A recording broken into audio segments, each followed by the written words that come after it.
Bonjour et bienvenue à tous pour votre rendez-vous hebdomadaire sur les marchés financiers. Revenons sur les faits marquants de la semaine ainsi que la question que tout le monde se pose. Est-ce que l'émergence du variant Omicron, dont on ne connaît pas grand-chose pour l'instant, peut faire vaciller la croissance mondiale?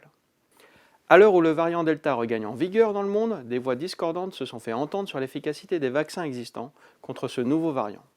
L'OMS pense qu'il devrait protéger des formes graves, mais le PDG de Moderna a déclaré qu'il serait certainement moins efficace.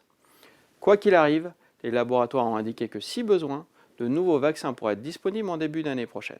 Côté banque centrale, l'apparition de ce nouveau variant compromet les deux missions de la Fed, le plein emploi et la stabilité des prix. Cette semaine, le mot transitoire utilisé depuis des mois pour caractériser l'inflation a été retiré des déclarations de Jérôme Powell.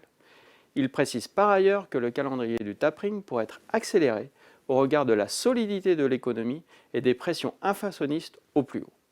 En zone euro, l'inflation est bel et bien présente.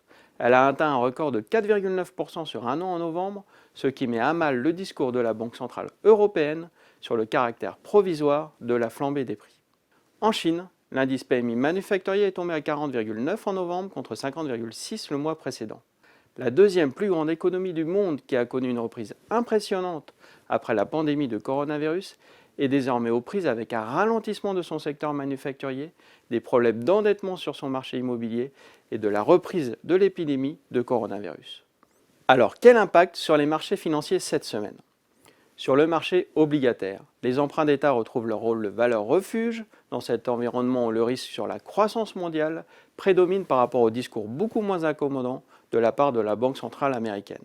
Sur les marchés actions, après la forte correction de vendredi dernier consécutif à la découverte du variant Omicron, les marchés actions alternent les séances dans le vert et dans le rouge au fil des commentaires contradictoires.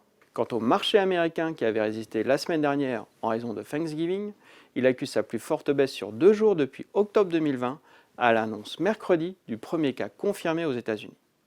Du côté des matières premières, l'or noir reste très volatile et enregistre une baisse de près de 20% depuis ses plus hauts, conséquence directe du nouveau variant, mais également de l'augmentation de la production de la part de l'OPEP, afin de trouver un meilleur équilibre offre et demande.